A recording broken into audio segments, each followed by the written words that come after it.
অনেকে আফসোস করেন যে আমার সম্পদ নেই, আমি খুব অভাবে আছি, কষ্টে আছি, ঋণগ্রস্ত আছি।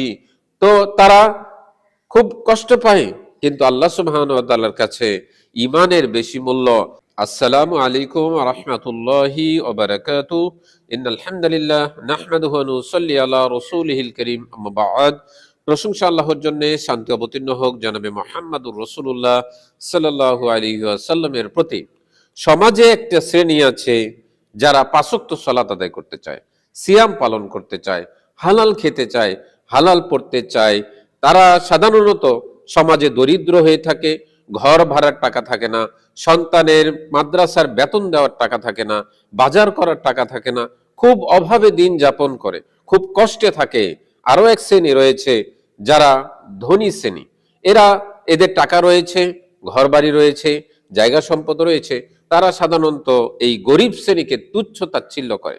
তারা মনে করে যে তাদের চালাকি, তাদের বুদ্ধিমত্তা, তাদের বাড়ি গাড়ি, তাদের নেতৃত্ব, এগুলোই তাদের কাছে সব।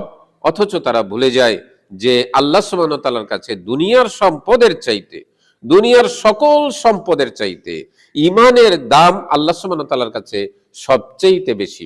পবিত্র কোরআনুল কারীমের সূরাতুল বাকারার 13 নম্বর আয়াতে আল্লাহ সুবহানাহু ওয়া তাআলা বলছেন, ওয়াইযা কিলা লাহুম আমিনু কামা আমানান নাস ক্বালু আনুমিনু কামা আমানাস সুফাহাউ আলা ইন্নাহুম হুমুস সুফাহাউ ওয়ালাকিন লা ইয়ালামুন।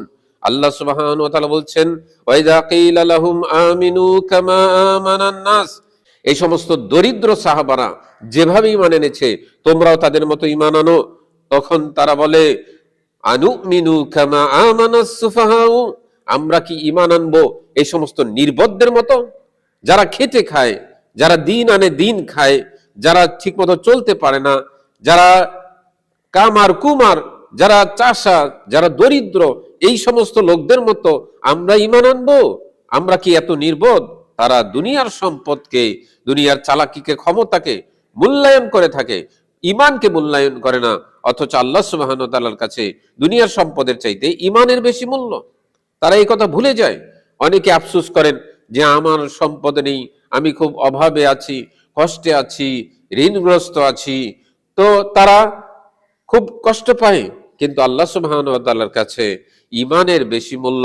হতাশ হবেন না। দুনিয়ার হয়তো কষ্ট আপনার হচ্ছে, কিন্তু পরকালীন সুখ শান্তি আপনার জন্য অপেক্ষা করছে। কিন্তু আপনাকে ধৈর্য ধরতে হবে, ধৈর্য ধরতে হবে, আল্লাহ সুবহানাহু ওয়া তাআলার উপরে ভরসা করতে হবে, আল্লাহ সুবহানাহু ওয়া তাআলার প্রশংসা করতে হবে, আল্লাহ সুবহানাহু ওয়া তাআলার ইবাদতে লেগে থাকতে হবে। আমাদের মূল উদ্দেশ্য হচ্ছে আল্লাহ সুবহানাহু ওয়া তাআলার ইবাদত করা। দুনিয়ার সুখ শান্তিকে প্রাধান্য দেওয়া যাবে না, আল্লাহ সুবহানাহু ওয়া তাআলার সন্তুষ্টি তালাশ করতে হবে। যারা পরকালকে ছেড়ে শুধুমাত্র দুনিয়া তালাশ করে, তাদের জন্য কিন্তু পরকালে কিছুই থাকবে না।